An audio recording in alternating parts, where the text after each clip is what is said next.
for kindly once again inviting me to this third and final session of our discussion on Upadeshamrita, Nectar of Instruction. I hope that my voice is clearly audible to everyone. And once again, I would like to also thank His Grace Ram Vijay Prabhu and His Grace Vaikunteshwar Balaji Prabhu and all my devotee friends here in ISKCON Round Rock, Austin. In this third and final session of Sri Upadeshamrita. We will begin first with Mangalacharan and then we will continue from where we left off in the previous session. Most of us already know these verses of Mangalacharan, but we will chant them together once again to ensure auspiciousness for the program. Om Jnana-timirandhasya Jnananjana-shalakaya Chakshurunmilitam Yena Tasmai Shri Gurave Namah. श्रीचैतन्यमनोभीष्टं स्थापितं येन भूतले सोऽयं रूपः कदा मह्यं ददाति स्वपदान्तिकम् वन्देऽहं श्रीगुरुः श्रीयुतपदकमलं श्रीगुरून् वैष्णवांश्च श्रीरूपं साग्रजातं सहगणरघुनाथान्वितं तं सजीवं साद्वैतं सावधूतं परिजनसहितं कृष्णचैतन्यदेवं श्रीराधाकृष्णपादान् सहगणललिता श्रीविशाखान्वितांश्च नमः विष्णुपादाय कृष्णप्रेष्ठाय भूतले श्रीमते भक्तिवेदान्त स्वामिन्निति नामिने नमस्ते सारस्वते देवे गौरवाणी प्रचारिणे निर्विशेष शून्यवादी पाश्चात्यदेशतारिणे नमो महावदान्याय कृष्णप्रेमप्रदायते कृष्णाय कृष्णचैतन्य नाम्ने गौरत्विषे नमः। हे कृष्ण करुणा सिन्धो दीनबन्धो जगत्पते गोपेश गोपिकान्त राधाकान्त नमोऽस्तुते तप्त काञ्चन गौरांगी राधे वृन्दावनेश्वरी वृषभानुसुते देवी प्रणमामि हरिप्रिये वाञ्छाकल्पतरुभ्यश्च कृपा सिन्धुभ्य एव च पतितानां पावनेभ्यो वैष्णवेभ्यो नमो नमः। जय श्री कृष्ण चैतन्य प्रभु नित्यानंद श्री अद्वैत गदाधर श्रीवासादि गौर भक्त वृंद हरे कृष्ण कृष्ण कृष्ण हरे हरे हरे राम राम राम हरे हरे। श्रील प्रभुपाद की जय। Hare Krishna. So thank you dear devotees for once again kindly assembling here in order to uh, attend this discussion on Sri Upadeshamrita of Srila Rupa Goswami. In the first two sessions, we have discussed verse number 1 to verse number 6. And Srila Rupa Goswami has very clearly given various instructions to his nephew Srila Jiva Goswami on various aspects of spiritual life, beginning with which urges should be controlled in order to instruct disciples. That was the first verse. Second verse was what are the characteristics or what are the activities which gradually destroy one's bhakti. Third was what are the characteristics or activities that enhance one's bhakti. Fourth was what are the six loving reciprocations amongst devotees. Fifth was how to offer respect to various devotees situated on various different levels of spiritual advancement. And the sixth verse, which we saw in the previous session, was how not to see a devotee in a materialistic manner. Even though the devotee's swabhav, character, or even though the devotee's vapu, body, may be having faults. So, definitely, Even though a devotee may be having all these things, still one should not see them in a materialistic way. Moving ahead, now we will go ahead to the 7th verse of Shri Upadeshamrita, which is in front of our screens. I have shared my screen so all of you can see this 7th verse in front of you. This 7th verse is also in the meter named Vasanta Tilakam. So verse number 5 and 6 were in the meter Vasanta Tilakam. Similarly, verse number 7 is also in the same meter Vasanta Tilakam. I will try to sing this verse. Vasanta Tilakam is the same meter that is employed in the Brahma Samhita. So I will try to sing this verse. स्यात् कृष्णनाम चरितादिसिताप्य विद्या पित्तोपतप्तरसनस्य न रोचिकानु किन्त्वादरादनुदिरं खलु सैव जुष्टा स्वाद्वीक्रमाद् भवति तद्गदमूलहन्त्री. So Srila Rupa Goswami in this specific verse is instructing Srila Jiva Goswami about a different topic now, because how to deal with devotees, that was conveyed in verses 5 and 6. Now coming back to one's personal spiritual practice, that is sadhan bhakti. Sadhan bhakti has a total of 9 limbs. Navadha bhakti. Now these 9 can expand into 64, which are given in Bhakti Rasamrita Sindhu, and these 64 can expand into millions of limbs, which are given in Hari Bhakti Vilas. So mainly there are 9 types of bhakti. What are the 9 types of bhakti? That is mentioned by Prahlad Maharaj in the 7th canto. I will show this verse.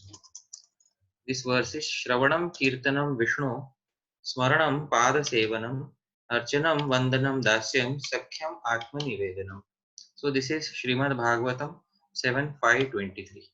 Shravanam Kirtanam Vishnu. Shravanam, hearing. Kirtanam, chanting the glories. Of whom? Of Vishnu. Smaranam, remembrance. Padasevanam, service of the deity. Archanam, service of the lotus feet. Archanam, service of the deity. Vandanam, singing for the deity, singing the glories of the deity. Dasyam, acting as a servant of the Lord. Sakhyam, considering the Lord as a friend. And Atma Nivedana. Now, Sri Chaitanya Mahaprabhu's opinion, very clear opinion, is that amongst these 9, the highest, the best process is Kirtanam, the second one. This is the best process. Somebody may ask, where has Sri Chaitanya Mahaprabhu said this? So I will quote that Praman. So nothing without Praman.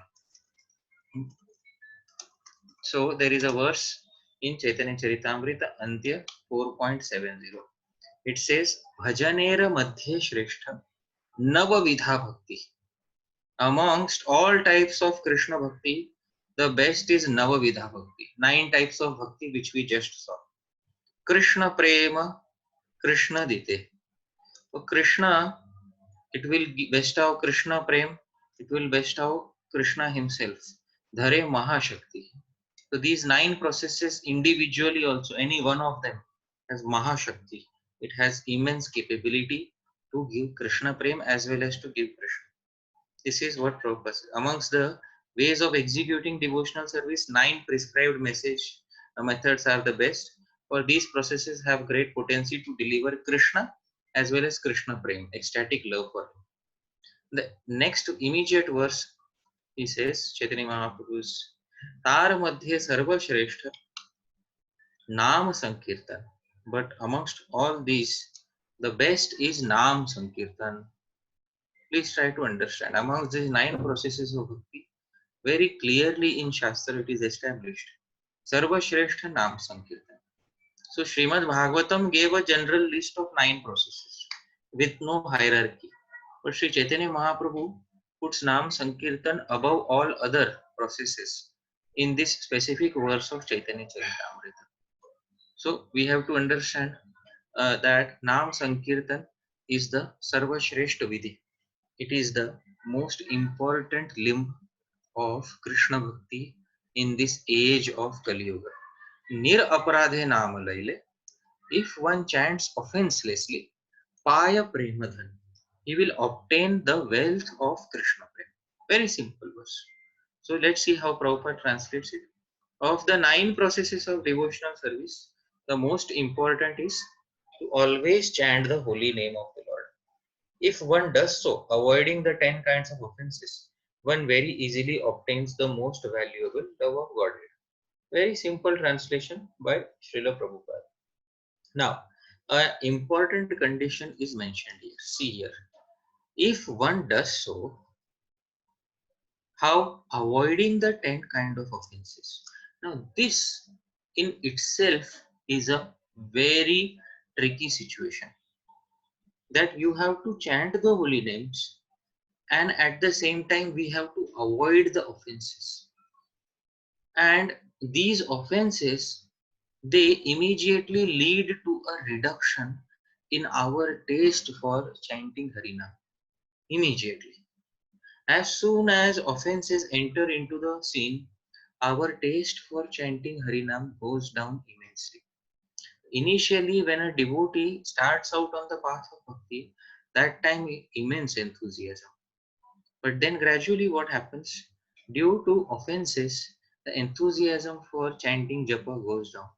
And then gradually comes a very dark day when a devotee willingly neglects to chant his or her rounds. And then gradually that dark day becomes a normal day. Every day is like a dark day where the devotee is not chanting his or her rounds. Why is it so? It is simply because of this offense, aparadh. So Srila Rupa Goswami knows this very well. So he is telling something to Srila Jiva Goswami. What is he telling? He is telling this thing.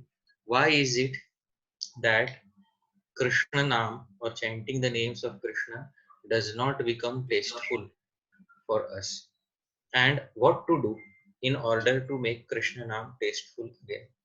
So we will see the translation of this verse by Srila Prabhupada. Srila Prabhupada says, the holy name, Nama, Rupa, character, Charita, pastimes and activities of Krishna are all transcendently sweet like sugar candy.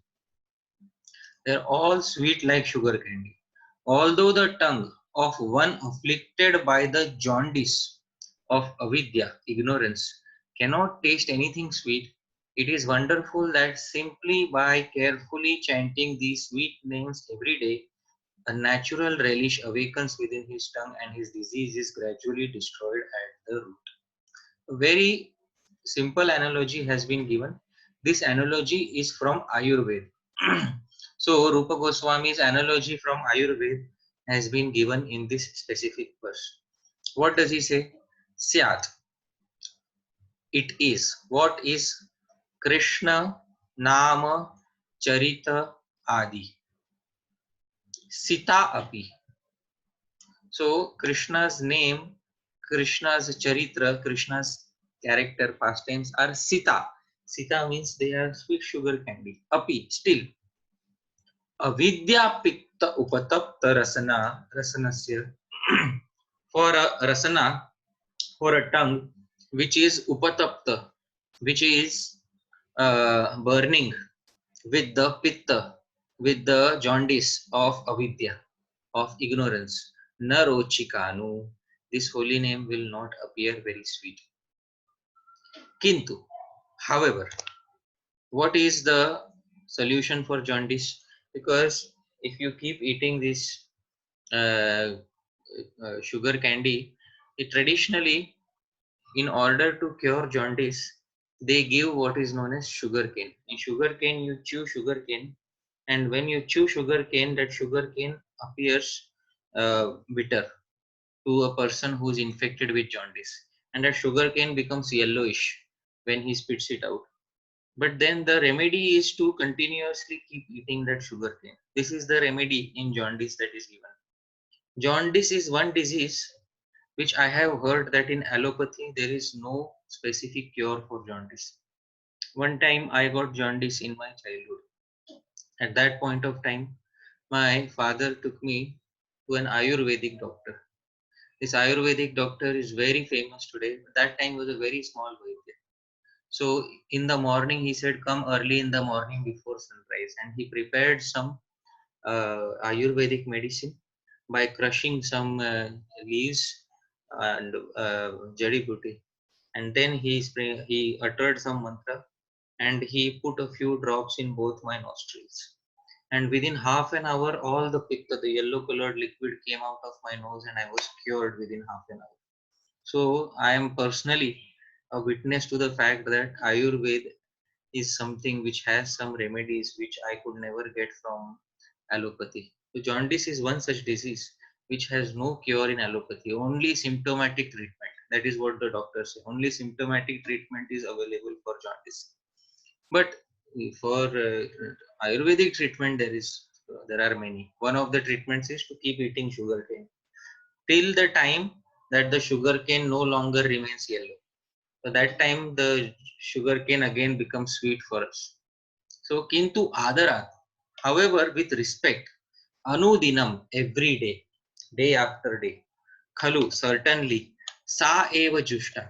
If that sweet candy, if that sita is jushta, if it is tasted again and again, swadvi, it becomes tasteful. Immediately no, kramad bhavati. Gradually it becomes tasteful. And tad gada moola hantri. And she is the hantri. She destroys that sita, that sweet candy. It becomes the hantri, the destroyer of the moola gada, of the root of the disease. What is the root of our disease? Offenses. So this Harinam gradually destroys all the offenses and gives taste unto itself. This is the Siddhanta explained in this verse. Dear devotees, many of us, when we are chanting Krishna Nam, we may not experience a taste in Krishna Nam. We are chanting very much, chanting 16 rounds. We are chanting 16 rounds, we are not experiencing a taste. So, we are not experiencing a taste. The solution is very simple, to continue and persevere in the chanting of Harinam. Why to persevere? Because perseverance is key in this regard. Utsahat, Nishchayat and Dhairyat. Dhairyat has been said previously. But doesn't mean that one should not learn the Siddhantas of chanting Harinam. One should also learn from Shastra what are the various Siddhantas which will bring us closer to chanting better Harinam. One of the Siddhantas is Sharanagati, chanting with Sharanagati. What is the meaning of chanting with Sharanagati? Chanting with Sharanagati means chanting with the feeling that, oh Krishna, I am yours. Dear devotees, I would like all of you to say a small mantra after me. Okay, so I will say that this mantra is from a verse in the Chaitanya Charitamrita. So I am showing you this verse. Please see here. Sri Srila Sri Chaitanya Mahaprabhu in Chaitanya Charitamrita. You can see this verse. Sakrit eva prapanno yas tavasmiti cha yachate. Abhayam sarvada tasmai dadami etat vratam mama. Sakrit eva prapanno. Even once prapanno, somebody surrenders. Yes, any person. How does he surrender? Tavasmi iti. Tava asmi. Yours I am, O Krishna. Cha yachate. He says something like this. Abhayam sarvada tasmai dadami. Sarvada, always tasmai abhayam dadami. I give him abhay, fearlessness. Etat vratam mama. This is my vow. So this is a verse from the Ramayana and it has been quoted in Chaitanya Charitamrita. So surrender is very easy. To say tavasmi, tava asmi, tavasmi. Very simple way of surrendering. If death comes at this moment, in half a second we can say tavasmi, and immediately this feeling, tava, yours, asmi, I am. So dear devotees, I would like you to repeat, although all of you are on mute, but please repeat after me this statement. Krishna Tavasmi. Krishna Tavasmi. And please feel this in your heart when you are saying, yours I am. Krishna Tavasmi. So this is very immediate method of surrender. Dear devotees,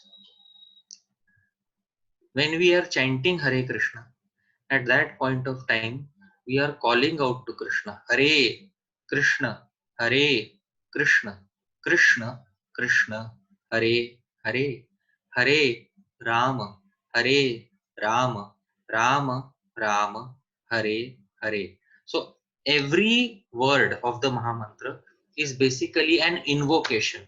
O Hari, O Krishna, O Hari, O Krishna, O Ram. This is all our invocatory words. But in our heart, if we have this feeling, let the heart say Tavasmi. Let the mouth say Hare Krishna, Hare Krishna. But after every word, let the heart say Hare Tavasmi, Krishna Tavasmi, Hare Tavasmi, Krishna Tavasmi. Let the heart have this feeling. You don't have to say it. You don't have to change the Mahamantra. Say the Mahamantra, but in the heart, chant with this feeling. Tavasmi. Yours I am. This is all that we have to do, nothing else. Chanting with surrender, chanting plus surrender. At least one round every day, we should try to chant in this mode of surrender, because it's a very important thing to develop this surrender towards the Lord. With surrender, everything will be perfected. So gradually, when we understand the Shastra Siddhanta, we will be able to relish this chanting of Harinam. Okay, so this is verse number 7, that uh, our specific condition is that we are affected by the avidya pitta. Avidya pitta means the jaundice of ignorance, jaundice of aparats. But by chanting Harinam again and again, and by learning the siddhantas behind Harinam, one definitely becomes free from this disease. And this Harinam itself destroys all the offenses which may be committed unto it. This is the Siddhanta given in this verse number 7 of Nectar of Instruction. One thing we learned, Krishna Tavasmi. This is a verse given in Shastra. This feeling we should always have while chanting Hare Krishna. Srila Prabhupada also recommended many times. What is the meaning, he said, of Hare Krishna Mahamantra? What is the meaning that Prabhupada gave? If somebody remembers, the meaning which Prabhupada gave is, O Krishna, O energy of Krishna, please engage me in your service. This is the simple meaning given by Srila Prabhupada, which means that the same feeling, O Krishna, I belong to you, O energy of Krishna, I belong to you, please engage me in your service. So this feeling of Tavasmi is also present in the meaning which Srila Prabhupada has given to us. So dear devotees, this feeling of Tavasmi should be cultivated by one and all. How can we ask for service unless we have that feeling that I belong to you? So dear devotees, first and foremost, cultivating the feeling that I belong to you. If we always have this feeling that Krishna is so far away in the spiritual world, one day I am going to meet him. After that, I will start my communication with him. Till that time, I will utter these syllables and I will wait. So then Chaitanya Mahaprabhu says, if that is the case, then many lives will pass, but we will not be able to attain the aim of life. Bahu janma kare yadi shravana kirtana tabhu tana paya Krishna pade premadana. CC Chaitanya Charitamrita Adi 8.16. Many lifetimes bahu janma kare shravana kirtan tabhu tana paya Krishna pade premadana. Still one may not be able to attain Krishna prem. Why? Surrender is lacking. Tavasmi is lacking. So this Tavasmi should be cultivated as soon as possible. This feeling of belonging to Krishna. O Krishna, I am yours. So this was verse number 7 of Upadeshamrita. We will move ahead into verse number 8.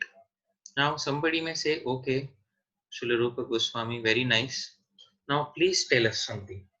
Please very importantly tell us. You told us chant Krishna Nam. Very nice. And after chanting Krishna Nam, what should happen?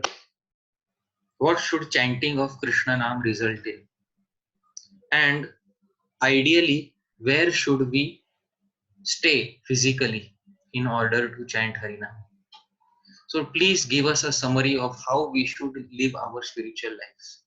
So Srila Rupa Goswami in the 8th verse gives the essence of all spiritual life. Srila Rupa Goswami says, same meter Vasanta Tilakam as the previous verse. तन्नाम रूप चरितादि सुकीर्तनानु स्मृत्योः क्रमेण रसनामनसि नियोज्य तिष्ठन् व्रजेत तदनुरागी जनानुगामी कालं नयेदखिलमित्युपदेश सारम्. Srila Rupa Goswami gives this advice. Let's see the translation by Srila Prabhupada first. The essence of all advice is that one should utilize one's full time, 24 hours a day, in nicely chanting and remembering the Lord's divine name, transcendental form, qualities, and eternal pastimes, thereby gradually engaging one's tongue and mind. In this way, one should reside in Vraja, Golok Vrindavan Dham, and serve Krishna under the guidance of devotees. One should follow in the footsteps of the Lord's beloved devotees who are deeply attached to his devotional service. This is the translation by Srila Prabhupada. I will go back to the verse, so we will break it down word by word and try to understand what Srila Rupa Goswami is telling us. See, every verse should be broken down into individual components and tasted like sugar cane. How we taste sugar cane? We chew upon each and every bite. Sometimes we are reading verses, but we don't chew upon each and every word. So here we will try to chew upon each and every word. Rupa Goswami says, Tan Nama, his name. Whose name? Krishna's name. Then Rupa, his form. Whose form? Krishna's form. Charita, his character. Whose? Krishna's. Adi, etc. etc. includes Leela, his pastimes, Siddhantas, etc. Sukirtana. One should first engage in Sukirtana. One should first engage in chanting these. Chanting about the Naam, chanting about the Roop, chanting about the Charitra, etc. And Sukirtana, through Sukirtan, what will happen? Anusmritya and Anusmriti. Repeated remembrance will occur. And Kramena. In this sequence, one should do this. What is the sequence? First Naam, then Rupa, then Charita, then Adi, Leela. In this sequence, one should go. So, Kramena. In this Krama, in this sequence, one should chant first Sukirtana and one should also remember Anusmriti. So, in this chanting and in this remembrance, one should niyojya, one should engage. In Hindi, we say niyojit karna, to engage. To engage two things. What are the two things to engage? Rasana, one's tongue. Tongue, rasana goes with Sukirtan. Please try to understand. Because Kirtan is performed using one limb. Which is that limb? Rasana, tongue. And Manasi, mind, goes with Anusmrityoh. Because Smriti, Smaran, is a function of the mind. I hope everybody is able to understand this. So there are two things given in the first line. Sukirtana and Anusmriti. Sukirtan means chanting nicely, and Anusmriti means repeated remembrance. So Kirtan happens through Rasana and remembrance happens through mind. Rasana Manasi Niyojya. Once you engage the tongue and mind in these two activities, having engaged that mind in remembering and the tongue in chanting, the Naam, Rupa, Charitra, etc. Then Tishtan, while residing where? Vraje, while residing in Vraja. While residing in Vraja, how should I reside? Alone? Alone I will purchase an apartment. I'll stay alone in Vraja, taking nectar of instruction book with me, and I will perfect my life. No, no. not like that. It says tad anuragi jana anugami. So Krishna anuragi, Vraj anuragi. So tad anuragi means they are those who are very attached to Krishna. Those people, those jana anugami, become their follower. Remain in Vraja by becoming a follower of Anuragi Bhaktas, of Premi Bhaktas. This Premi Bhakta very difficult to find. But if you are able to find one, become an Anugami, become a follower of that Anuragi Jana. And Kalam Nayed. Nayed, spend. Kalam, your time. How much time? Akhilam, entire time. Kalam Nayed Akhilam. Spend your entire time. Iti, this is Saram. This is the essence of Upadesh, of all advice. This is the essence of all advice. That spend your entire time in this manner. Go to Vrindavan, spend your entire time in this manner. Nama, Rupa, Charita, Adi, Kirtan and Smaran. Kirtan and Smaran. The two important limbs of bhakti highlighted here. Kirtan and Smaran. Previously, he was speaking about Kirtan. Now he has added a component here. What is the component that he has added? Smaran. Because many times we are chanting Krishna now, but in our mind there is impersonal Brahman. Absolutely no remembrance of Krishna. We put so many photos on our walls, paintings on our walls, so many paintings on the walls of our homes. Just see, I have visited so many devotees' homes. Every corner, every wall has one painting. Sometimes I want to sleep and I don't know which direction I should put my feet in, because every direction there is one painting of Krishna. So we decorate the walls of our homes with Krishna's paintings, but unfortunately the walls of our heart are empty. There is Nirvishesh Brahma, impersonal Brahman on the walls of our heart, because we never take the effort to remember Krishna favorably. Chanting leads to remembrance. Remembrance, then again chanting, then again remembrance. This is the method prescribed here. Now somebody may say, Prabhu, you are trying to speculate. Where did Prabhupada say that you should remember after chanting? So I will not say without Praman. I will show you the Praman. Now, in the purport, I want to read one paragraph. This is, I consider this paragraph one of the most important paragraphs of Srila Prabhupada's books. In one paragraph, Srila Prabhupada has summarized the entire process of devotional service. I am reading this paragraph. Prabhupada says, in the neophyte stage, let's say today I am beginning my bhakti. I am a neophyte. What should I do? One should always engaging hearing Krishna Katha. So a new devotee, brand new devotee, what should he do? This is not from Prabhupada's letters. This is not from a morning walk. This is not from a conversation. This is from the law book. Dear devotees, this is from the law book. Because Prabhupada said, my morning conversations will be the law books. No, my books will be the law books. This is what Prabhupada said. So my books are the law books. This is from the law book. In the neophyte stage, one should always engage in hearing Krishna Katha. No harm in hearing Krishna Katha. In the neophyte stage also, one should hear Krishna Katha. This is called Shravan Dasha. Sometimes some individuals misread it as Shravan Das. No, not Shravan Das. Shravan Dasha. The stage of hearing. This is the first stage that I am on right now. I have just entered into bhakti. The first thing I should do is I should hear Shravan Dasha.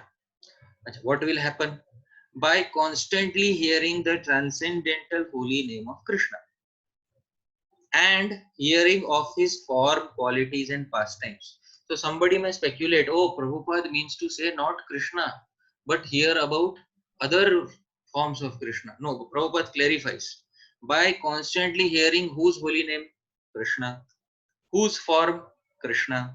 Whose qualities and pastimes? Krishna. It's very clear here, directly given here. Now, how can we hear that? Prabhupada himself has given one book to us. Everybody knows which book Prabhupada has given to us. So that book is known as Krishna book. And we are giving that book even to new people when we are performing book distribution.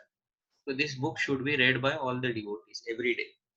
So one can come to the stage when one hears, one can attain to the stage of acceptance called as Varana Dasha. What is stage of acceptance, Varana Dasha? Sometimes we have heard the term Swayamvara. Swayamvara means wherein a particular girl from a Kshatriya family, she herself selects her own groom. That is called as Swayamvara. So Varan means selection. So acceptance. After hearing for a long time, the devotee accepts Krishna as his choicest goal in life. Because before this, the devotee is just a new devotee. He has so many other goals in life. But then after hearing Krishna Katha, all other goals are sidelined. And then he comes to Varana Dasha, wherein he accepts Krishna is the choicest goal that I wish to achieve in my life. What happens after that, after Varana Dasha? Prabhupada says, when one attains this stage, he becomes attached to the hearing of Krishna. Now I want to know everything about Krishna.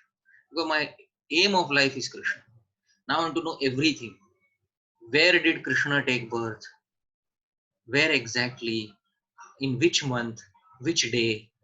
Everything, dear devotees, everything.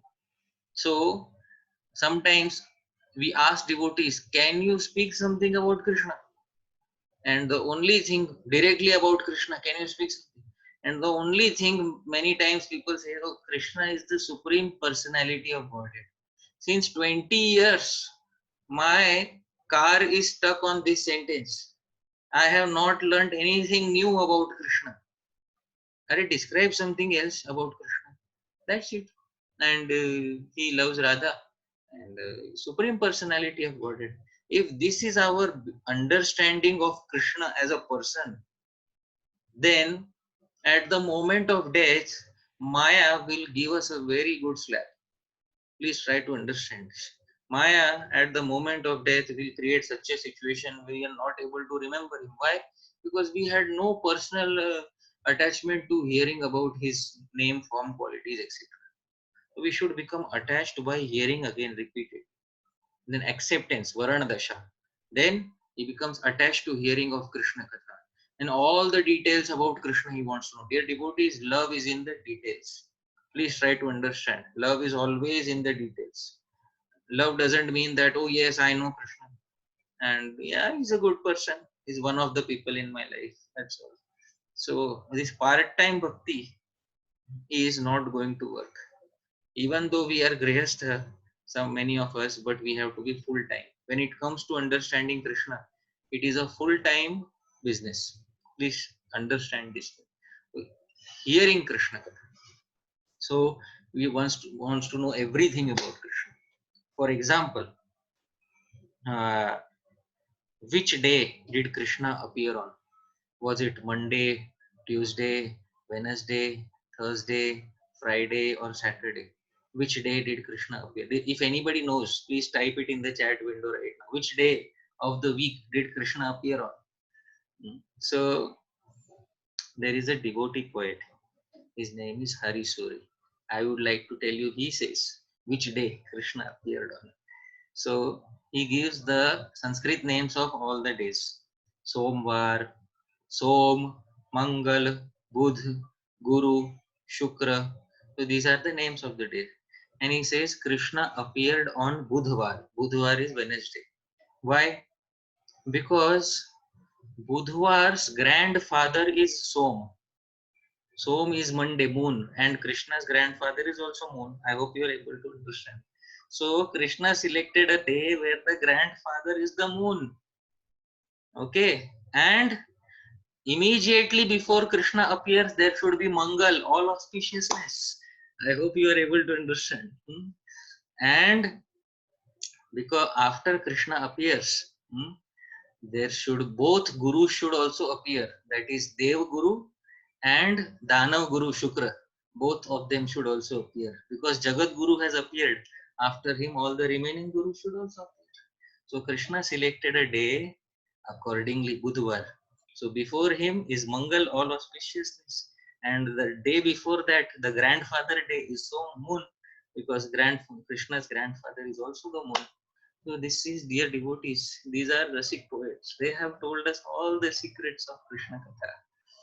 So one becomes attached to hearing of Krishna Katha. Who doesn't want to hear such Krishna Katha? Everybody wants to hear such attractive Krishna Katha. Then what happens? Then one is chanting, then one remembers all these things. One is smiling while chanting. Oh yes, now I remembered. Krishna did this, Krishna did that, everything. So he attains the stage of Smaranavastha, stage of remembrance, constant remembrance. So this is Smaranavastha. In Smaran also, there are 5 sub stages. First is recollection. Sometimes devotee generally recollect something very easily, whatever he is able to recollect. Absorption, then he focuses on a specific pastime. Meditation, then constant remembrance and trance. These are the 5 items of progressive Krishna Smarana. At first, remembrance of Krishna may be interrupted at intervals, but later remembrance proceeds uninterrupted.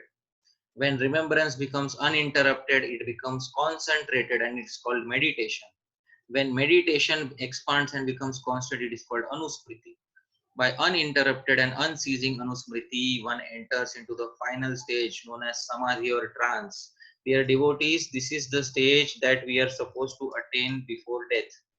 This is how we are supposed to quit the body. In this stage, which I have highlighted, this is the stage in which one should quit his body, not with impersonal Brahman in the mind.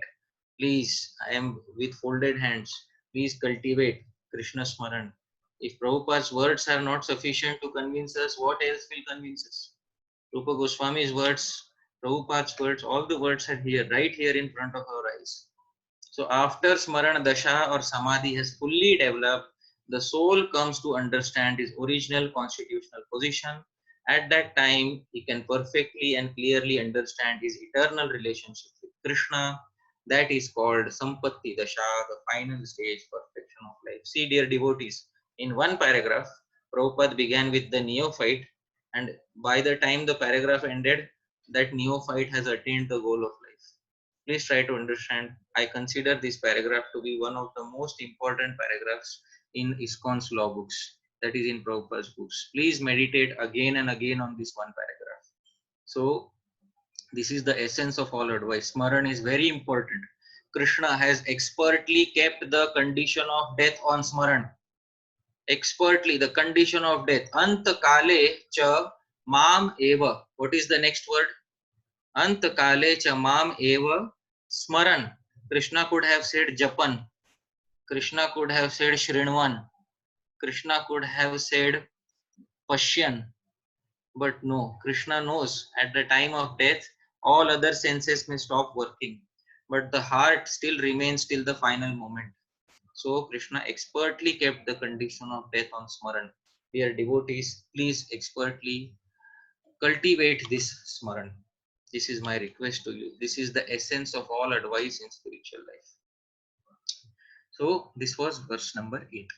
Now, very nice. Rupa Goswami had said previously in the previous verse, Tishthan Vraje, reside always in Vraja.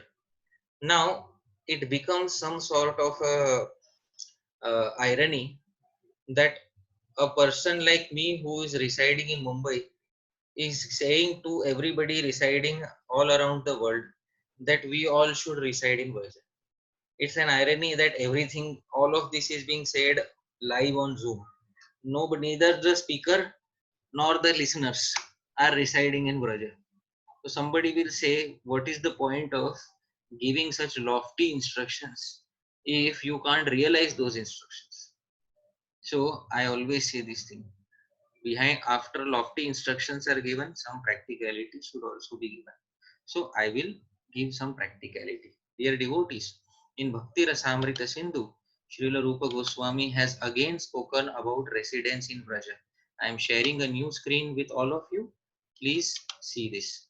This is Bhakti Rasamrita Sindhu, verse number 1.2.294. I hope all of you are able to see this verse on your screen right now. Okay, what does Rupa Goswami say? Krishnam Smaran. Always remember Krishna. See, this is the same thing he was saying in 8th verse of Nectar of Instruction. Krishnam Smaran. Always remember, while remembering Krishna, And don't only remember Krishna, only me and Krishna, nobody else in between. Everybody get out of the way. No, no. Rupa Goswami says, Janam cha asya. Also remember the Janas, the associates of Krishna. So there are so many millions of associates. So Preshtham Nija Samihitam. Those who are dear to our specific mood, whom we have special attraction for. This taste is left up to you. Your individual taste, dear devotee. Which associates of Krishna do you love the most? So remember those associates with Krishna. And Tattat Katha Ratascha Aso. And always Tattat Katha. Hear the Katha of those associates along with Krishna. Ratas Cha Aso. Kuryad Vasam Vraje Sada. Always reside. Vasam Sada. Vraje. Always reside in Vraja. Now, very nice. Same instruction. But again, the irony is a person who is staying in Mumbai is speaking this to people who are everywhere in the world through an online medium. So, how to drive away this irony? Srila Jiva Goswami says in the commentary, Atha Raganugaya Paripati Mag. This is a description of Raganuga Bhakti, which means the 8th verse which we were discussing also was belonging to which Bhakti? It was belonging to Raganuga Bhakti. Same instruction. Krishna Mityadina. And then Srila Jiva Goswami says, Samarthya Sati. If one has the capability, please hear carefully. Samarthya Sati. If one has the capability, then Vraje, reside in Vraja, in geographical Vraja. What is the geographical Vraja? Somebody might say, we made a Vraja in our own town, a replica. Not that replica. He says, Shriman Nanda Vrajavasasthani. Very clearly, Jiva Goswami says, in that Vraja where Nanda Maharaj stayed 5,000 years. That Vraja. Shri Vrindavanadau Sharirena Vasam Kuryat. In Vrindavan, etc., reside through your physical body. But now we can't do that. Everything is locked down. So Jiva Goswami says, don't worry. Tad abhave. If that is not possible, then manasa api iti. At least in your mind reside always in Vrindavan. Manasa api. At least in your mind reside in Vrindavan. So this manasa api is a very hopeful term for us. If you cannot reside through your physical body in Vraja, Jiva Goswami says manasa api. Tad abhave. If you don't have the capability to stay physically in Vrindavan, stay at least in your mind. So very good instruction, and Jiva Goswami very mercifully gives us the sanction to reside mentally in Sridham Vrindavan. Going back to our verse in the Upadeshamrita, I will switch back to the screen where we were discussing the 9th verse now. Now reside in Vraja. So in Vraja there are so many places. In which place exactly should we reside in Vraja? So for explaining that, Srila Rupa Goswami composes the 9th verse, and this 9th verse is in the meter Shardula Vikriditam. This meter is the same meter as Shad Goswami Ashtakam. Those of us who know what is Shad Goswami Ashtakam, we can sing this meter. I will try to sing it. Vaikunthajjanito Varamadhupuri Tatrapi Rasotsava वृन्दारण्यमुदारपाणिरमणा तत्रापि गोवर्धना राधाकुण्डमिहापि गोकुलपते प्रेमामृताप्लावना कुर्यादस्य विराजतो गिरितटे सेवां विवेकिनका. So let's see the translation by Srila Prabhupada. Srila Prabhupada says, the holy place known as Mathura is spiritually superior to Vaikuntha, the transcendental world, because the Lord appeared there. Superior to Mathura Puri is the transcendental forest of Vrindavan, because of Krishna's Rasa Leela pastimes. Superior to the forest of Vrindavan is Govardhan Hill, for it was raised by the divine hand of Sri Krishna and was the site of his various loving pastimes. Above all, the super excellent Sri Radha Kund stands supreme, for it is overflooded with the ambrosial nectarian prema of the Lord of Gokula, Sri Krishna. Where then is that intelligent person who is unwilling to serve this divine Radha Kund, which is situated at the foot of Govardhan Hill? Dear devotees, please try to understand this thing. Rupa Goswami gave this as a personal instruction to Srila Jiva Goswami, because Radha Kund is not meant to be publicly publicized to the entire world. But apparently it seems that Rupa Goswami is singing the glories of Radha Kund openly now here, so that even a new person can hear. But when we understand the context of this book, Nectar of Instruction, these are personal instructions given to Srila Jiva Goswami, and Radha Kund is given as the choicest goal of life by Srila Rupa Goswami to Srila Jiva Goswami. So I will try to explain this verse. Janitah, due to being born, okay, due to being born, Vara, this particular land is superior. Which land? Madhupuri. Mathura. So Mathura is Vara. It is superior due to Janitaha, because Krishna appeared there. Superior to what? Superior to Vaikuntha. Superior to Vaikuntha. So Vaikuntha Janitaha Vara Madhupuri. So because of Krishna appearing there, Madhupuri or Mathura Bhumi is superior to Vaikuntha. Okay. So Mathura must be the topmost. Yes, yes. But in there also, Tatrapi, in Mathurapuri also, Rasotsavad Vrindaranyam. So because of Rasa Leela taking place in Vrindavan, so Vrindavan is much better. It's higher than residing in general in Mathurapuri. Okay, so we will go reside in Vrindavan. In Vrindavan, is there a specific place where Krishna's Rasa Leela uh, attained its perfection? Yes. Udara Pani Ramanath. Krishna is known as Udara Pani. He who has very benevolent hands. Because these hands, he gave his hands to so many millions of gopis at the same time. Udara Pani. So Krishna's name is Udara Pani. Ramanath. And because he sported at one location, that location is even more special. Which is that location? Govardhan. Tatrapi Govardhan. So Govardhan is the specific location where Rasalila attained its perfection. Okay, in Govardhan, so I will reside in Govardhan. Govardhan itself is a very large area. Any specific place? Yes. Radha Kundam Ihapi. Ihapi, even in this Govardhan, Radha Kundam. Reside in Radha Kundam. Why? Because Gokula Pateh, Lord Krishna's Prema Amrita Aplavanat.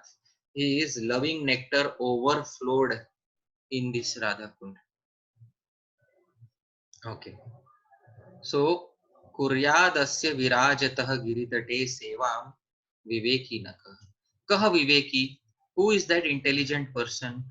Asya Giritate Virajato, who will, while residing at this Radha Kund, Sevam na Kuryat, who will not engage in service of Radha and Krishna.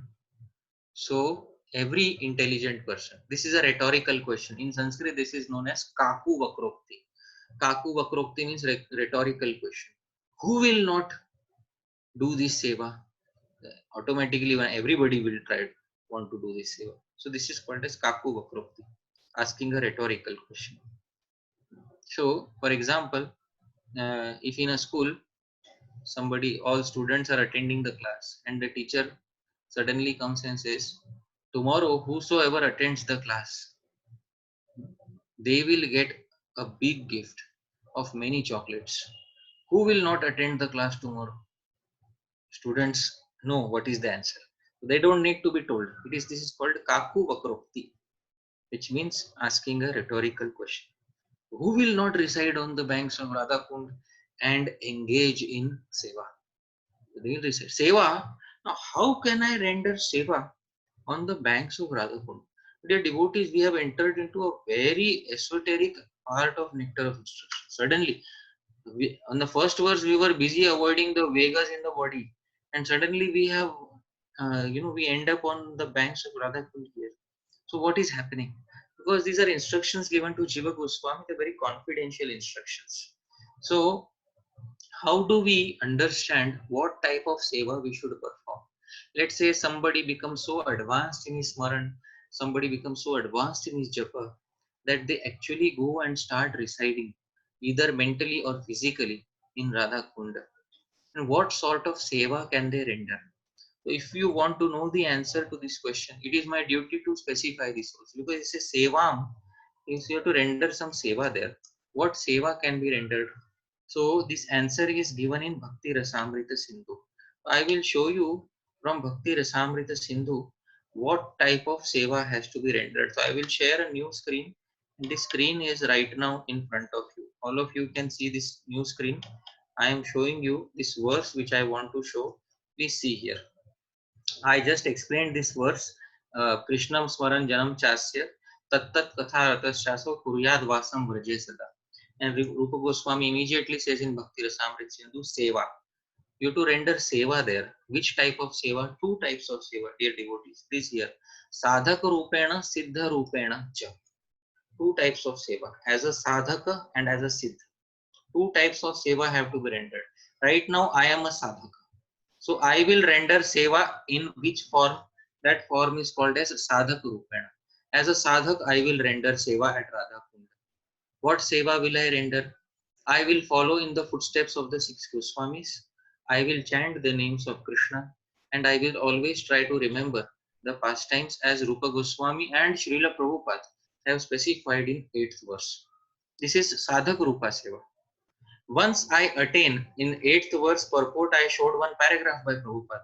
At the end of the paragraph, Prabhupada said he attains Swarup Siddhi, he attains his constitutional position. So once I attain that constitutional position, then I can begin this next type of seva, that is Siddha Rupena, because now I have a spiritual body. Now I can serve the divine couple, Srimati Radharani and Krishna, in this form called as Siddha Rupa.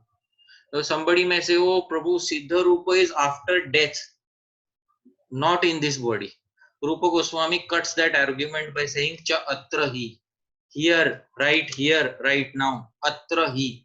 In Hindi, it said, Yahan pe hi, idhar hi, atra hi. In this body itself, you have to develop two forms. One form you got by the mercy of the Guru, which is that Rupa, Sadhak Rupa. I got Sadhak Rupa, Hari Parshad Das. Which form is this? Sadhak Rupa. It is my responsibility to develop this form, which is this form Siddha Rupa. And in both forms, I should develop Atra Hi, here itself, dear devotees. So both these types of sevas have to be performed. Now I will I'll not get into detail in this because it's a big discussion, Bhakti Rasamrita Sindhu. Frankly speaking, Bhakti Rasamrita Sindhu should be studied with all the commentaries, all the various commentaries.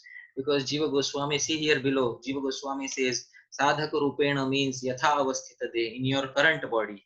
And Siddha Rupena, he also gives an explanation of that. So huge, long explanations are being given here. And you don't want to miss out on chewing on each and every word of the Acharyas, because so many new details are awaiting us. So we don't want to miss out on every detail. But at this point of time, our context is nectar of instruction. So we will go back to nectar of instruction, because this Bhakti Rasamrit Sindhu is another juicy laboratory of verses which I don't want to allure you into. So let's go back to our text, nectar of instruction. So Sevam, we have to do Seva. Seva two types. Please remember. Sadhaka Rupa Seva, Siddha Rupa. At this moment, we can engage in Sadhaka Rupa. And if we attain Siddha Rupa, please do not disclose it to everybody. Yes, today I attained it. I got my Siddha. Do you know, Prabhu, I got my Siddha Rupa. My name in the spiritual world is. So this is never to be revealed. Okay. So in an institution, we should never reveal our personal realizations. Institution, temples are mainly for Vaidhi Bhakti. Please remember this always. And personal life may be for Raganuga Bhakti. And these overflowing sentiments of Raganuga Bhakti should never be brought into the domain of Vaidhi Bhakti. Please always remember these things. Temples, institutions, gatherings, social gatherings are for Vaidhi Bhakti mainly. And personal life, you want to cry for Krishna, close the room and cry as much as you want. Because that will be a genuine cry for Krishna. You don't have to show in front of the entire world. So anybody who is crying for Krishna, anybody who is experiencing ecstasy for Krishna, everything within the closed rooms. Anyways, the governments have forced us to stay in closed rooms. So this is a perfect time for exhibiting such ecstatic emotions, dear devotees. So moving ahead. This was verse number 9. Now let's go to verse number 10. Okay, Rupa Goswami, Radha Kund is the best place to recite. Agreed. And who is the best devotee in your opinion, Rupa Goswami? Please tell. Who is the best living entity in the entirety of all creation, material world and spiritual world combined? Who is the best living entity? When I say living entity, I don't mean soul. Living entity can mean any entity, small entity, soul, or a big Shakti, or which entity in the entire creation is the best devotee? So Rupa Goswami answers to this verse number 10. This verse is in the same meter, Shardula Vikreditam. I will sing this verse. कर्मिभ्यः परितो हरेः प्रियतया व्यक्तिं ययुर्ज्ञानिनः तेभ्यो ज्ञानविमुक्तभक्तिपरमा प्रेमैकनिष्ठास्ततः तेभ्यस्ताः पशुपालपङ्कजदृशस्ताभ्योऽपि साराधिका प्रेष्ठा तत्पदीयं तदीयसरसि कामनाश्रयेत् कः कृति. So let's see the translation by Srila Prabhupada. Prabhupada says in the translation, in the Shastra it is said that of all types of fruitive workers, he who is advanced in knowledge of the higher values of life is favored by the Supreme Lord Hari. Out of many such people who are advanced in knowledge, they are known as Gyanis. One who is practically liberated by virtue of his knowledge may take to devotional service. He is superior to others. However, one who has actually attained prema, pure love of Krishna, is superior to him. The gopis are exalted above all the advanced devotees because they are always totally dependent upon Sri Krishna, the transcendental cowherd boys. Amongst the gopis, Srimati Radharani is the most dear to Krishna. Her Kunda, lake, is profoundly dear to Lord Krishna as this most beloved of gopis. Who then, once again rhetorical question, who then will not reside at Radha Kund? In a spiritual body, dear devotees, note Prabhupada's words clearly. In which body? In a spiritual body, surcharged with ecstatic devotional feelings, aprakrita bhava, rendering loving service to the divine couple Sri Sri Radha Govinda, who perform their Ashtakaliya Lila, their eternal eightfold daily pastimes. Indeed, those who execute devotional service on the banks of Radha Kund are the most fortunate people in the universe. Jai Srila Prabhupada. I love Srila Prabhupada for saying these words. Please try to understand. When it comes to Raganuga Bhakti, he never minces any words. So I have seen so many devotees afraid of speaking about Raganuga Bhakti, but never Srila Prabhupada. When he speaks about Raganuga Bhakti, no mincing of any words. So this is one of my very favorite verses. Let's go back to the Sanskrit text and let's try to chew upon each and every word, dear devotees. Paritah, in all ways, कर्मिभ्यः कर्मिभ्यः परितः हरे प्रियतया. Hare priyataya. In all ways, paritah hare priyataya. In all ways, due to being dear to Hari. So, who are dear to Hari? Jnaninas yayur. So, these Jnanis are dear to Hari. Jnani Vyakti, they are dear. Dearer than whom? Dearer than Karmis. So, there are millions of Karmis who are saying karma is the best thing to do. Work is worship. Karmis. So, Karmibhyah Parita Hare Priyataya Vyaktim Yayur Jnaninas. So Jnanis are much better than Karmis. Why? Because Hare Priyataya. They are dear to Hari. Where is it said that they are dear to Hari? Krishna himself says in Bhagavad Gita, Chaturvida Bhajante Mam. 4 types of people worship me. Arto Artharthi Jigyasu Jnani Cha Bharatarsava. Next verse Krishna says, Tesham Jnani Nitya Yukta Eka Bhaktir Visheshyate. Priyo hi Jnanino Atyartham Aham Sacha Mama Priya. So this is said in Bhagavad Gita by Krishna himself that Jnani is dear to me amongst all the 4 types of people who surrender to me. Okay. So Jnani is very dear. Very nice. Anybody dearer than the Jnani? Tebhyo, more than the Jnani, is the Jnana Vimukta Bhakti Parama. So from the Jnana he has become Vimukta, become liberated, and he considers Bhakti to be Param, Bhakti to be the topmost. So somebody who has attained Bhakti from the platform of Jnana. Any example of this in Shastra? Yes, the four Kumaras. Four Kumaras, they were previously situated on the platform of Jnana. But when they came in contact with the Lord's lotus feet, that time they transcended Jnana, Jnana Vimukta and Bhakti Parama. They considered Bhakti to be Param or the topmost. So such individuals. So examples of Jnana Vimukta Bhakti Parama are four Kumaras. Okay. Anybody greater than them? So it says Tataha, more than them, are Prema Ekanishta, who are Ekanishta, one pointedly fixed in Krishna Prema. Anybody like that? Yes, Narad Muni, etc. They are fixed. They were not previously Gyanis and then became Bhaktas. Since the very beginning of their life, they were fixed in Krishna Prema. So they are dearer than the four Kumaras. Okay. Anybody dearer than Narad Muni? Yes. Tebhyas Taha. Taha is feminine term. Taha are those girls. Which girls? Pashupala Pankajadrishas. Pashupala means cowherd, lotus-eyed. Pankajadrishas means lotus. The lotus-eyed cowherd girls. So Pashupala is cowherd and Pankaja is lotus and Drisha is eyes. So lotus-eyed cowherd girls. Okay, so even dearer than Narad Muni is Pashupal Pankajadrisha. Okay, are all of them equally dear or somebody dearer? Tabhyopi, even greater, dearer than them is Sa, that girl named Radhika. That she is the dearmost. So the dearmost is Sa Radhika. This is the essence, dear devotees. In these two words, this is the essence. Okay. But to see, I cannot associate directly with Radhika now. At this point of time, I don't even have a spiritual body. Right now, I have a sadhak deha. So what do I do? So Rupa Goswami says, don't worry. Preshtha tadvad iyam. Tadvad, equally, Preshtha, dear, is iyam tadiya sarasi. Is this saras, this lake of Radha.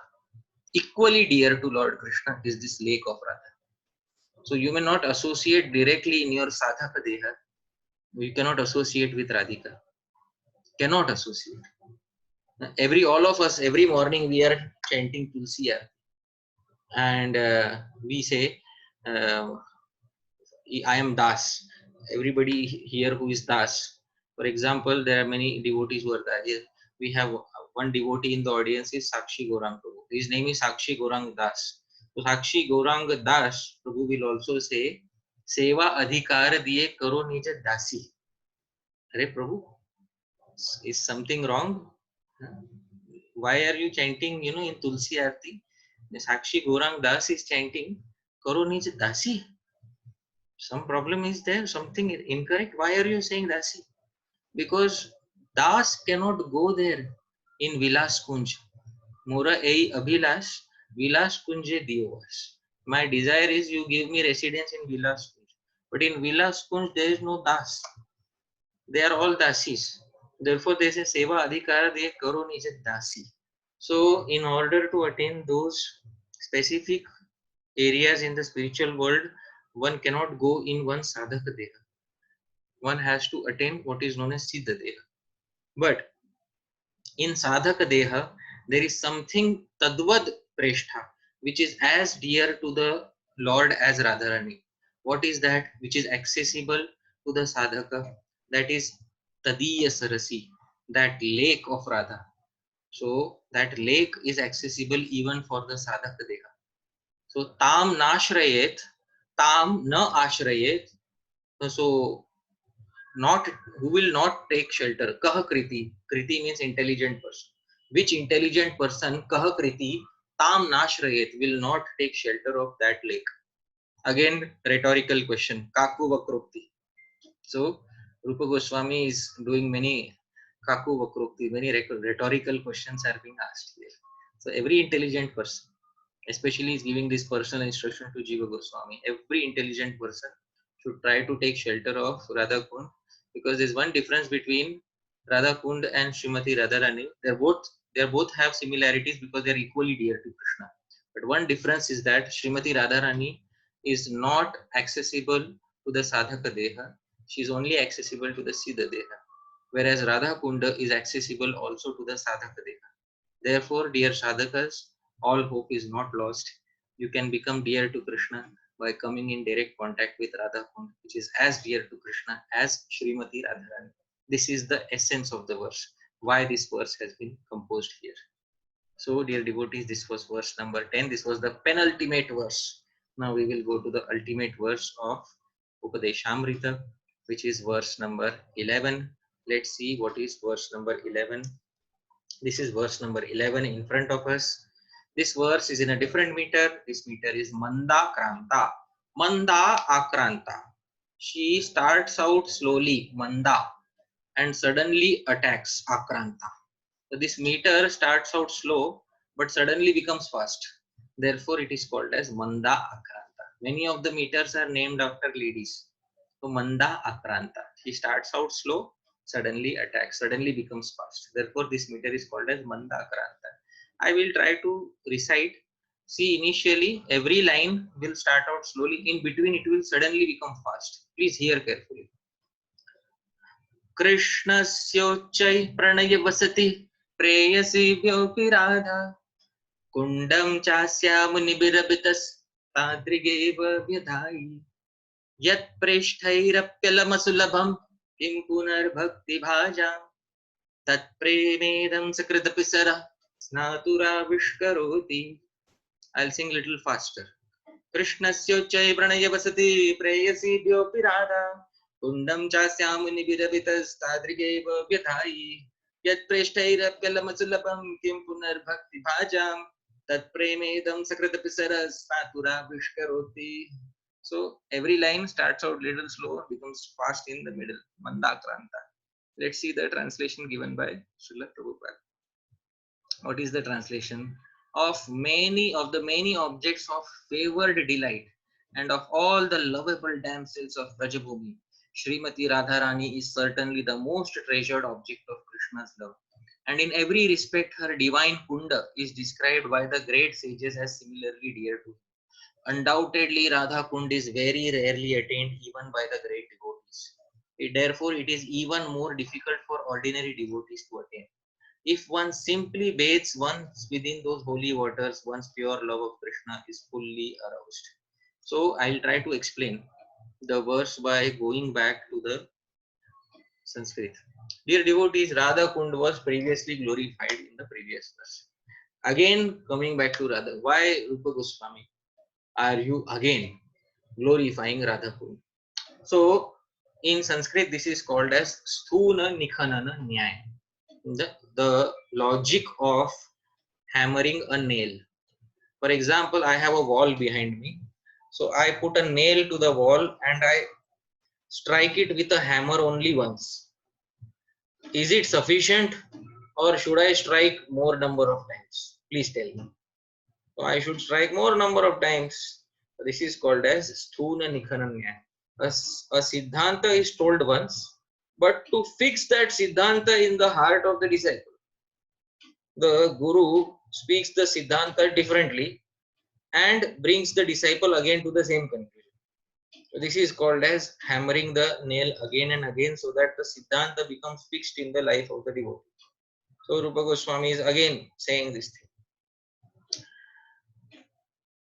Preyasibhyopi, amongst all the lovers, all the gopis, Pranaya Vasati, the specific object of love of Krishnasya Uchchai, of Krishna's love, is who? Radha.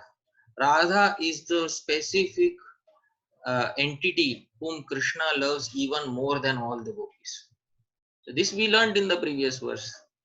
Okay. Kundam cha asya. And her kunda also he loves. This also we learned in the previous verse. And munibhir abhitas tadrigeva vedhai. And the munis and the sages abhitas completely tadrigeva vedhai. They describe this kunda, Radha Kunda, to be in exactly the same position as Radha, because it has the same love of Krishna as the love which is invested in Radha. Okay. So what? Yat preshthair api alam asulabham. Don't think that just because I have approached Radha Kund, now it is sulabh, it is accessible to me. It is Preshtair api asulabham.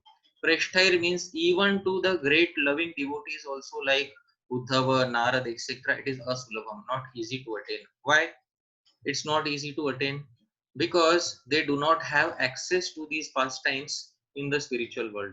It's possible to go walk there around Radha Kund and say, yes, I had a Govardhan Parikrama and I did a Parikrama of Radha Kund. I circumambulated it. Very nice. It's very nice, and one can do it through one's physical body, and it's easily done through one's physical body. And many devotees do it multiple times every year. But dear devotees, residing in Radha Kund is mainly done through Siddha Deha, through one spiritual body. And that is going to take a lot of hard work, not simply a lot of hard work. That's going to take a lot of special intervention from Lord Krishna and Srimati Radharani. It's not simply one's efforts, it is also Krishna's personal intervention that is required at this point of time.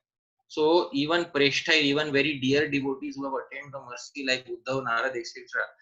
Api alam asulabham. It is not sulabh, it is not easy for them to attain Radha Kund. Kim punar, what to speak of? Kim, this is called as Kaimotyanaya. Whenever the word what to speak of comes, that is called as Kaimotyanaya. Kim uta, what to speak of? Kaimutya. What to speak of Bhakti Bhajam, ordinary sadhak devotees who have just entered into Bhakti. So, what to speak of sadhakas who are only worshipping through sadhak deha? What to speak of them? They definitely don't have access. So, tat prema idam, so that love of Radha Kund, sakridapi snarah snatur avishkaroti. This Saraha, this Radha Kund, avishkaroti, it bestows upon Snatu, somebody who bathes actually in Radha Kund through his or her spiritual body in the Siddha Deha. And how many times does one need to bathe? Sakrit, api, even once if one bathes. Rupa Goswami at the end gives a very codified verse. It says that ultimately you will have to bathe in Radhakund. So this codified verse, I will not try to decode it here. Let some things remain coded, because some things all the sadhakas have to find out by themselves. Everything cannot be spoon fed. Some things have to be understood by sadhakas through gradual progress, through mercy, through prayers. So I will not open up the rahasya or the secret of this verse, but this secret was accessible to Jiva Goswami. This secret was accessible to the six Goswamis. But please remember, taking one bath in Radhakund will immediately give us access to that prema, which is the topmost fruit from the highest tree in the spiritual world, dear devotees. These were personal instructions to Srila Jiva Goswami. Personal instructions. We got those personal instructions. Actually, I was saying in the second session, it's not a good culture to share personal instructions. But now we got it. So what to do? It's in public domain now. So what to do? So we got those personal instructions, and it's very nice. We got so much access because these personal instructions are also written in verses. So we got to sing so many nice verses. And we got to hear the personal instructions that Rupa Goswami gave to Srila Jiva Goswami. In Bhakti Rasamrit Sindhu, he has not spoken about Radha Kund at all. No mention of Radha Kund. Why? Because Bhakti Rasamrit Sindhu is a general textbook which all devotees should read. And in a nectar of instruction, speaking of Radha Kund, take a bath here. So what's going on? Why didn't you mention this in Bhakti Rasamrit Sindhu? This is so important. You should mention this in Bhakti Rasamrit Sindhu, in Nectar of Devotion. But that's a general textbook for everybody and is going to make it accessible to everybody. And this is specific instruction for Jiva Goswami. So this will contain even further more confidential instructions. So we are thankful to Srila Jiva Goswami. Thank you, Jiva Goswami, for bringing it out for everybody. Thank you, Srila Prabhupada, for translating it. Thank you to the previous commentators, Srila Bhakti Siddhanta Saraswati Thakur, Srila Bhakti Vinod Thakur, one Sanskrit commentator, Sri Radharaman Goswami. Sanskrit commentator helped me very much to understand the verses. So thank you to Sri Radharaman Goswami for writing all these wonderful commentaries from which I studied and I explained, tried my best to explain. So at this point of time, nectar of instruction comes to a halt, and now Srila Rupa Goswami tells us, okay, now is the time to go and apply all these instructions in our day-to-day lives, and in this way attain Radha Kund and take that one single final bath in one's Siddha Deha in Radha Kund and attain the perfection of all spiritual life. Thank you very much, dear devotees. Srila Prabhupada ki jai. Thank you very much.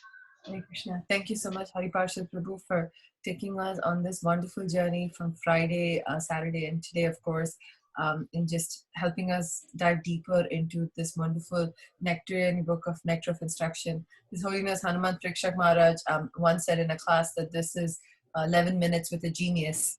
And over the past 3 sessions of 90 minutes, you really made us understand why this book is that. At this time, Prabhu, I just wanted to check with you. Are you okay if we do questions for some time, just given that it's almost 11:30 at night for you? Oh, yes. In the Bhagavad Gita, it is said, when everybody else sleeps, the sadhu is supposed to wake up. Usually I don't wake up, but now is a time for me to try and practice that verse of the Bhagavad Gita. So I'm okay. We can go for a long time with question and answers. No problem at all.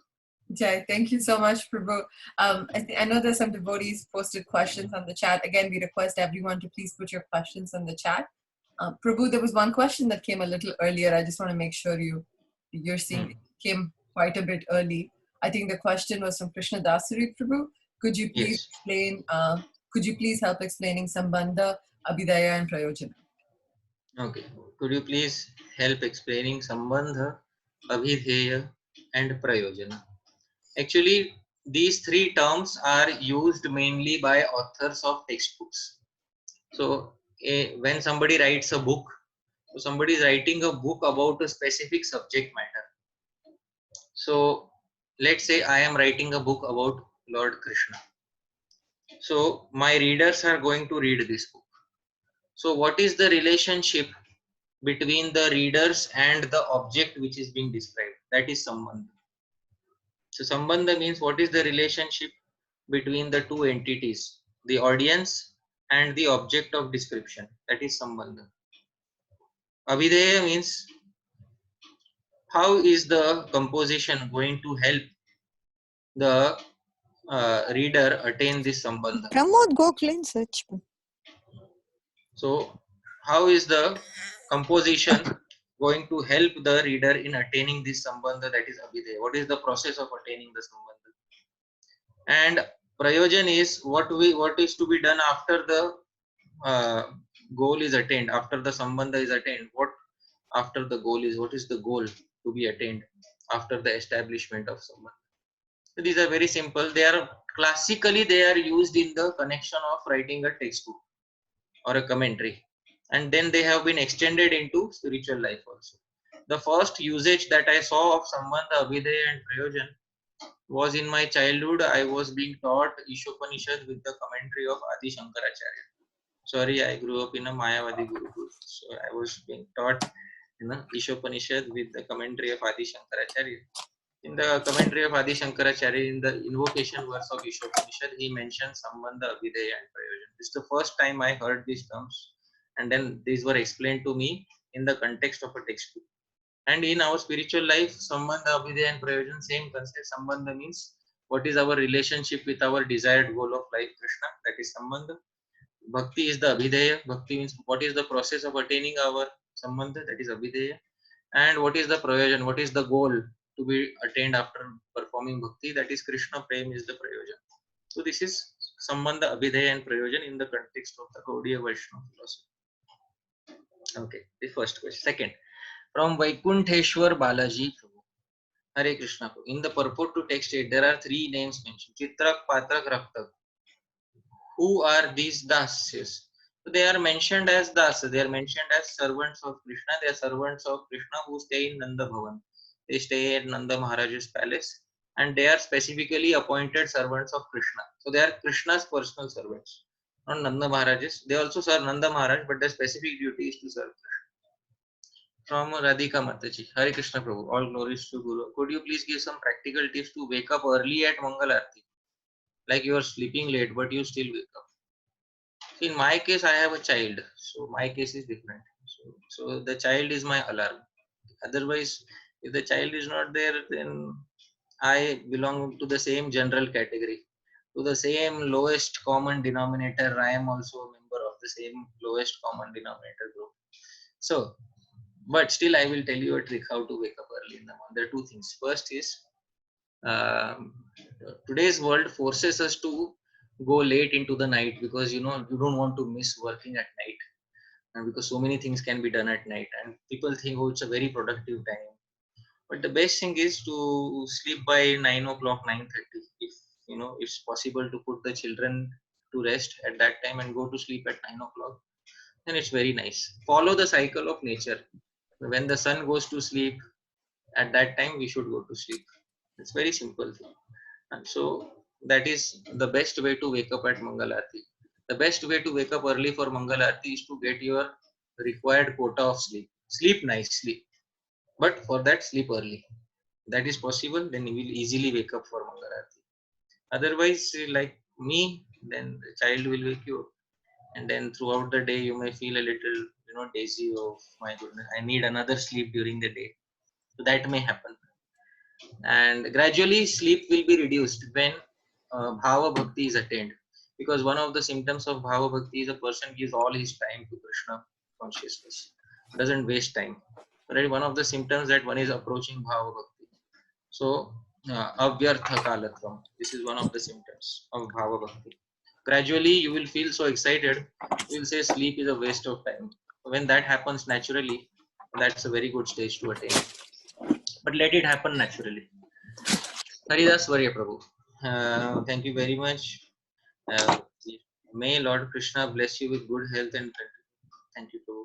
My question: when neophyte devotee starts hearing Krishna Katha from different speaker and tries to ask question to clear his doubts, if he hear different answers for same question from different speaker, then he get confused. In that case, what is the best way to determine what is correct? So very simple. Listen to that speaker who quotes Shastra Praman. Please always with folded hands listen to the speaker who quotes Shastra. Why? Because many speakers are quoting these lofty pastimes, and I ask her, Baba, where did you hear these pastimes? I myself have read many places in Shastra about Krishna Lila, but I never heard this pastime. Then I come to know this pastime is what is called as Kim Vadanti. Somebody made up a story, and then he's speaking that as a pastime in on the platform of a Bhagavatam speaker. Then I have to say, Baba, your these realizations which are not rooted in Shastra, please keep me far away from it, because I am getting confused. I myself get confused. So whenever we ask questions, somebody should answer by giving Shastra Praman. That answer is perfect answer. All other answers may be born from one's mind, but Shastra Praman is born from eternal words of the Supreme Lord. So whenever somebody asks a question, find out the speaker who is giving Shastra Praman. Because why Shastra Praman? Bhagavad Gita itself says, Tasmat Shastra Pramanam te karya karya vyavasthita. I will show you this verse in the Bhagavad Gita. I hope everybody can still see my screen.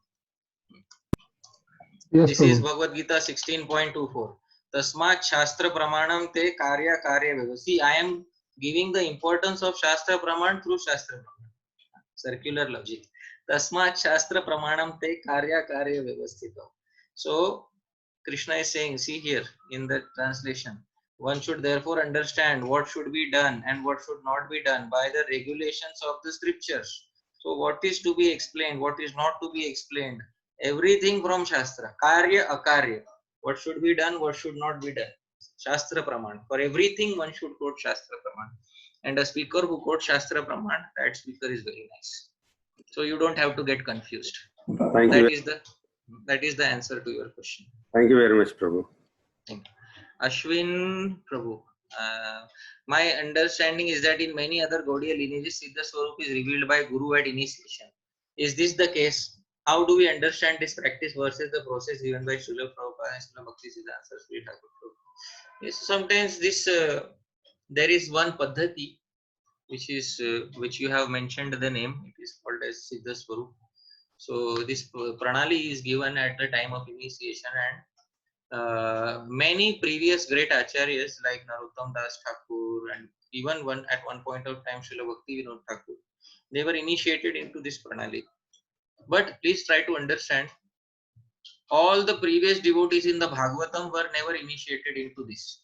The devotees whom we see in the Bhagavatam who are initiated, sadhakas, they did not get Siddha Swarup immediately at the time of initiation. So they got their Siddha Swarup when they perfected their bhajan. So both pranalis are good, but there is one problem with Siddha Pranali. Sometimes if the Guru is not realized enough to give immediate Siddha Deha, then it becomes a speculation. So I have seen one time a particular devotee, he went to his Guru in Radhakund and he asked him, what is my Siddha Swarup? And the Guru said, yeah, you are so and so Dasi in the spiritual world. Then after a few days, he got fed up with that Guru and he went to another Guru. And he asked, what is my Siddha Swarup? The other Guru told him another Siddha Swarup. So then this is because of not knowing exactly and speculating about Swarup. That should not be done. So Srila Bhaktisiddhanta Saraswati Thakur said, no, follow the traditional process given in the Bhagavatam. Traditional process is mantra diksha, and through mantra diksha you naturally attain your Siddha Swarup. It's a very natural thing. Everybody in the Bhagavatam has done like that. So we can also do like that. No problem at all. Okay, so both are valid, but Swarup Pranali is valid if the Guru is like a direct associate of the Lord. So it has very stringent requirements on the Guru.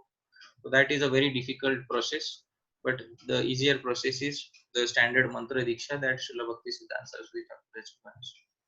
Pavani Bhakti Mataji, I have some few questions. How to reside in Vraja Vrindavan in your mind? Any practical tips for doing this, Prabhu?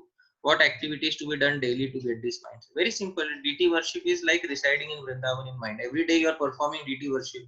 So you have Radha Krishna DTs. Where do Radha Krishna stay? Do they stay in Austin? No. So where do Radha Krishna stay?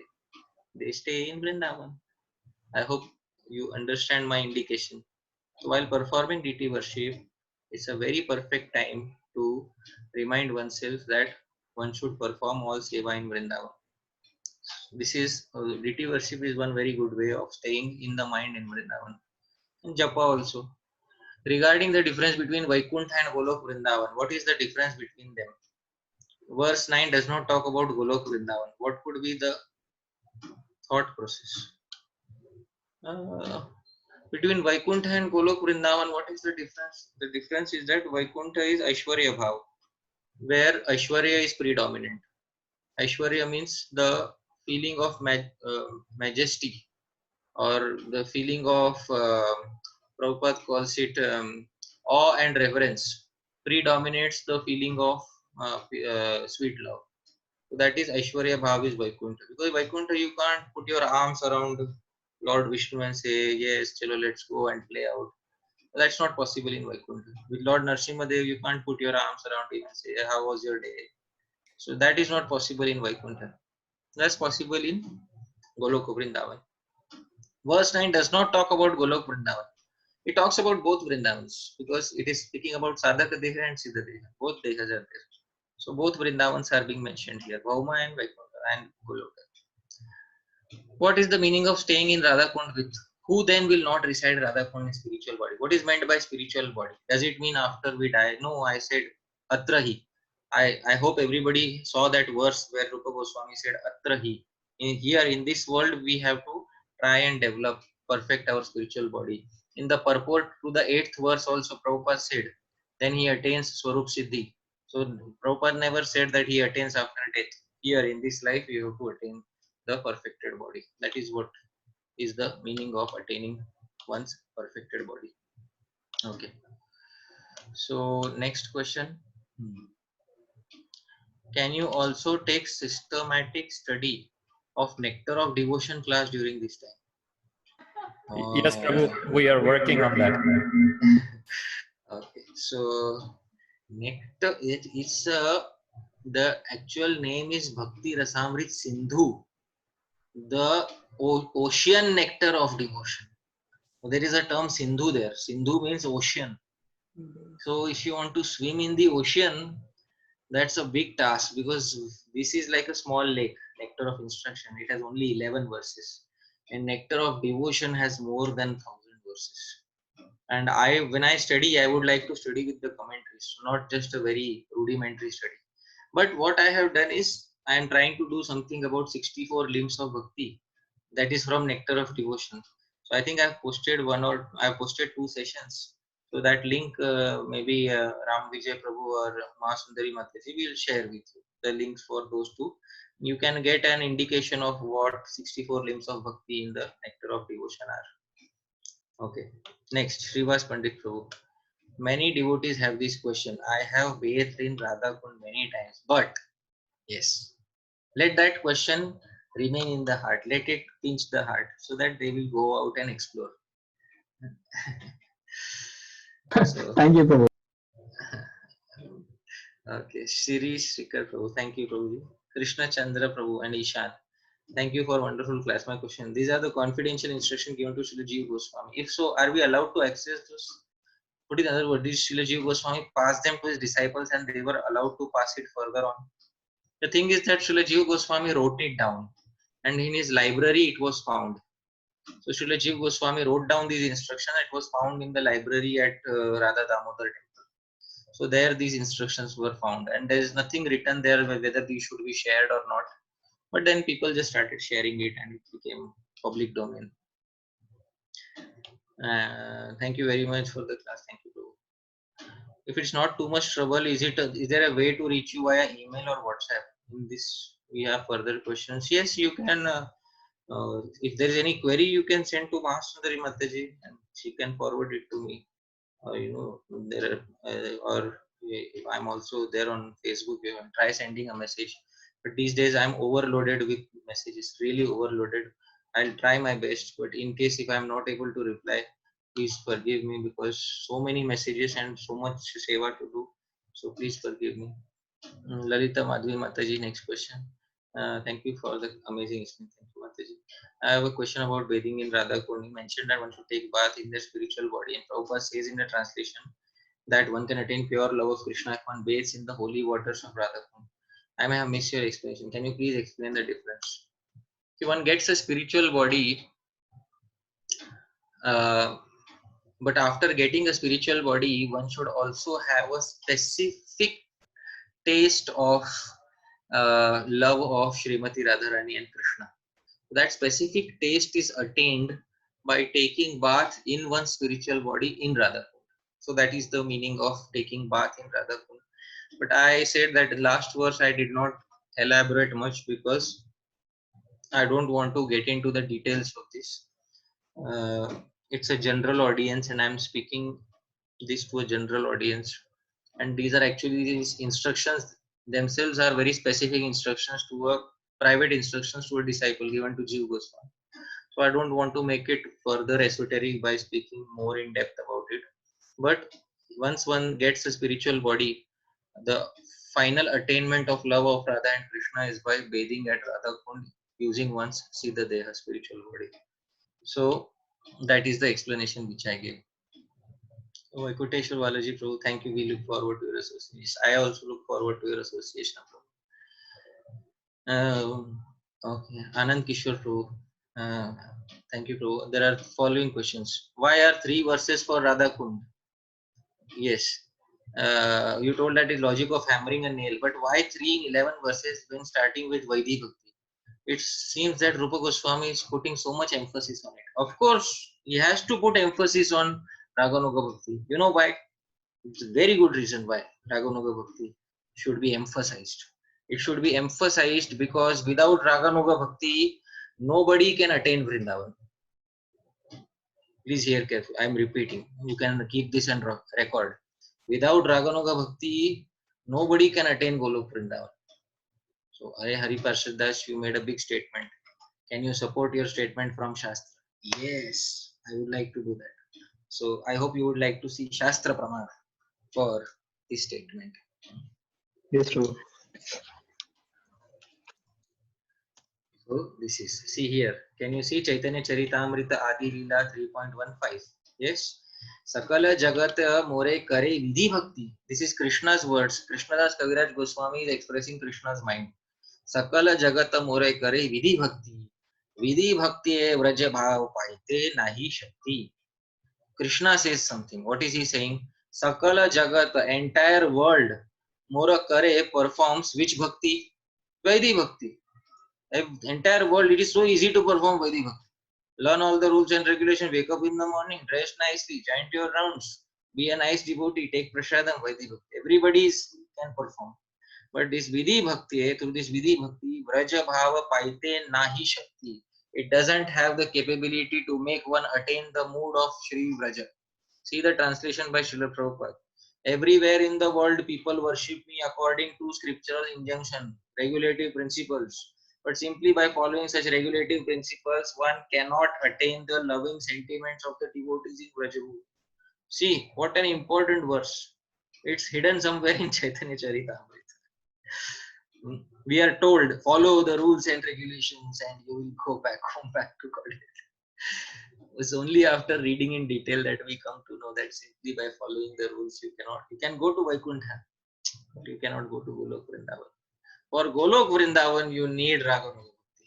It cannot be simply by Vaidhi Bhakti. So Rup Goswami is putting the emphasis, coming back to your question, why the emphasis on Raganuga Bhakti? For this purpose.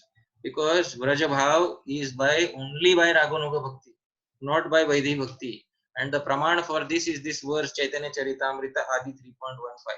And Prabhupada said, so nobody can argue. Nobody can argue against this verse. Nobody can say, no, but Prabhu, no ifs and buts here. It's right there in black and white. With Vaidhi Bhakti, one cannot attain the sentiments of verse. Can you please classify the verses on Sadhan, Bhav and Prem platform?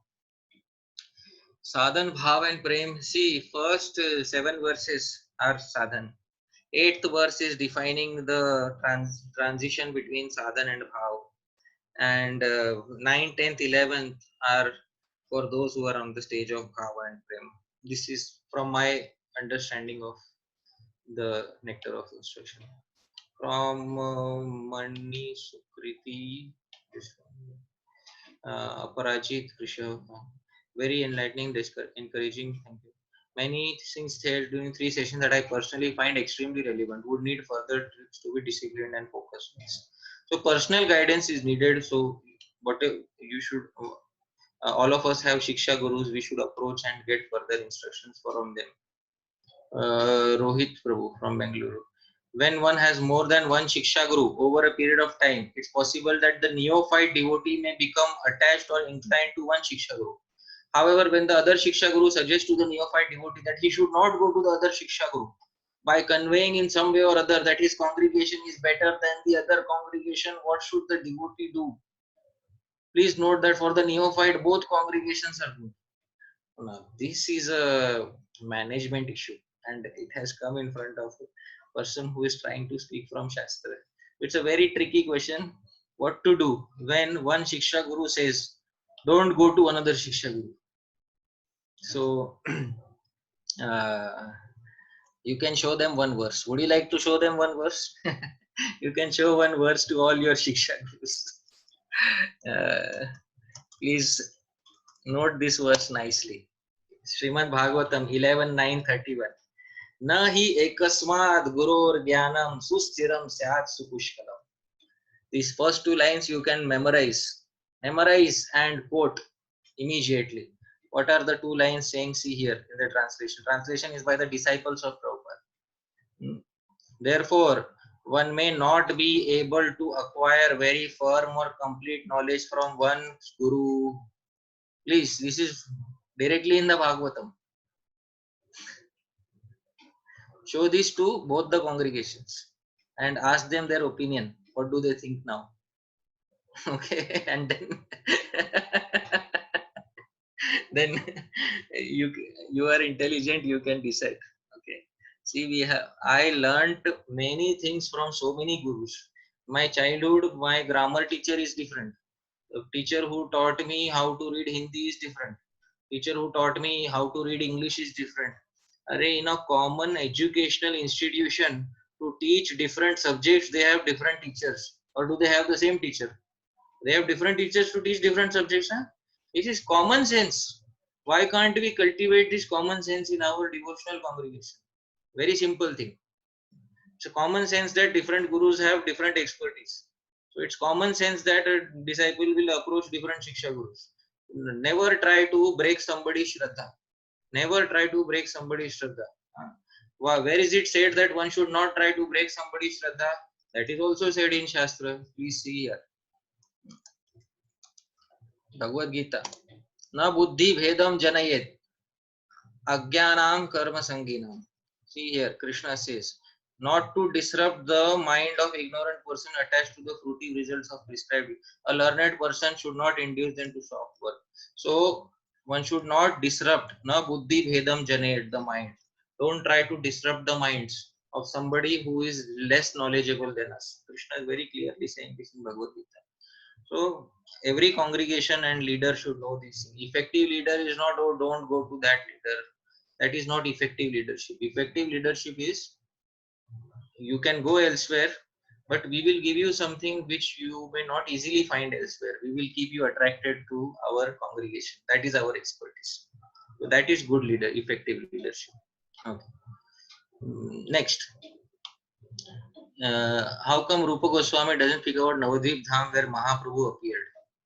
Rupa Goswami has spoken about Navadvip in his Chaitanya Ashtakam, in various Tavamala, in various other compositions he has spoken about Navadvip Dham and other places of the Lord. So in other other Ashtakams, other compositions of Rupa Goswami, he has spoken about it. Question from Kirtida Sundari Mataji. Can Siddha Swarup be attained in Sadhak Deha? Sadhak Deha is a separate Deha. Siddha Deha is a separate Deha. Both are attained in this world, in this life. In the same life, one can attain Sadhaka Deha and Siddha Deha. This is the answer. Okay, then the two links. Srivas Pandit Prabhu. Why Pranay is used instead of Prema? Please elaborate. I want to desperately know. Pranay is deep loving attached, deep red colored, deep attached love. That is the meaning of Pranay. So that is the difference between Prema. Prema is love in general. Pranay is a deeper, more attached version of love. So, okay. Ashwin Prabhu. Does the Diksha Guru need to be at the level of Raganuga Bhakti? Or can the Guru be at the stage of Vaidhi Bhakti? So, this is also a slightly tricky question, but what I will do is, I will try to answer this question in the words of Srila Prabhupada himself. So Srila Prabhupada says in one of the purports of Nectar of Instruction, see here,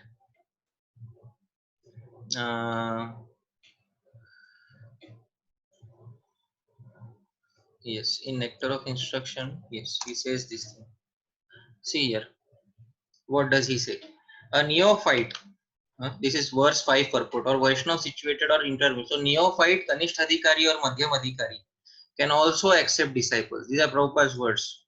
But such disciples must be on the same platform. And it should be understood that they cannot advance very well towards the ultimate goal of life under his insufficient guidance. Therefore, a disciple should be careful to accept an Uttam Adhikari as a spiritual master. This is Prabhupada's own words. I am not saying anything here. Alright? This question is a very tricky question. So I am answering in Prabhupada's words. So suppose somebody says, oh, but Diksha Guru, if one is not able to get Uttam Adhikari, then what? At least get Shiksha Guru as Uttam Adhikari. Get one Uttam Adhikari Shiksha Guru. Please. Get one. This everybody can do. Get one Uttam Adhikari Shiksha Guru. Bhakti Vinod Thakur did this. Who is the Diksha Guru of Bhakti Vinod Thakur? Diksha Guru was Sri Vipin Bihari Goswami. But he also had a very transcendental Shiksha Guru, Uttam Adhikari Shiksha Guru, Sri Jagannath Das Babaji. He is transcendental Uttam Adhikari Shiksha Guru. So we can get that Uttam Adhikari Shiksha Guru. Okay. So Hare Krishna Sri Srikar. What is the verse regarding surrender? Tavasmi. That verse is there. I had quoted before. I will tell you which verse is that. That verse is Chaitanya Charitamrita Madhya 22.34. Okay. Can cow protection help in attaining Raganuga Bhakti? Okay, now this is a very specific question. Can cow protection help in attaining Raganuga Bhakti? Cow protection. See, you are using a very specific term. Cow protection. Cow protection, I am assuming you are also including cow service. Cow service can help. Cow service may not be Raganuga, but it can help in attaining Raganuga Bhakti. Where is it said? It's said in Bhakti Rasamrita Sindhu. I am going to show you a verse from Bhakti Rasamrita Sindhu. Let me show you the document. Can you see? I hope everybody can see the document now. Bhakti Rasamrita Sindhu. Yes. So, yes. See here. 1.2.110 Dhatri Ashwatha Adi Gauravam. This is the 10th limb of Bhakti. In today's video which I recorded, I explained this. See here, Rupa Goswami says we should give respect to Ashwatha, which is people tree, Tulsi. Dhatri is the Amla tree. Amla is Indian gooseberry. And Go, this is Go means cow. So Go here is cow. So one should give respect to Go. This is one of the limbs of Bhakti, giving respect to cow. Seva of cow. Seva of Go is Seva of Gopal. Go Seva is Gopal Seva. Service of cow is service of Gopal. Who says it? Says Jiva Goswami in the commentary. See here, Jiva Goswami's commentary. Tatra Gavam Puja, worship of cows. To Shri Gopal Upasakanam Paramabhishta Prada. He can bestow the highest benefit on those who are worshippers of Gopal. And he doesn't stop there. He says, Yatha Shri Gautamiya, quotes Gautamiya Tantra. He says, Gavam Kanduyanam Kuryat, scratch the body of a cow. Go grasam, feed a cow. Go pradakshinam, circumambulate a cow.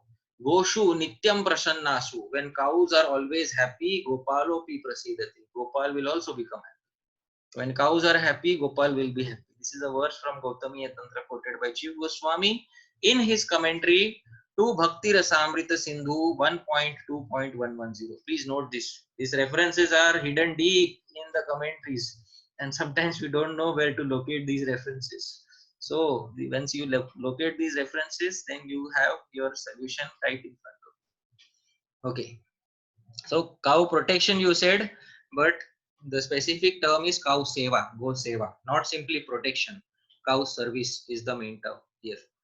Leela Nandini Mataji from Vijay Damodar Das Adhikari. Chanting is kirtan, while Yuga Dharma is Sankirtan.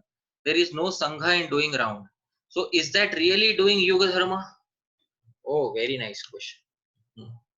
So, Prabhu, if you want to know whether chanting is really Yuga Dharma or not Yuga Dharma, you can see in Hari Bhakti Vilas, 11th Vilas. I will try to find the verse, but it's very difficult to locate that now because there are so many verses in the 11th Vilas.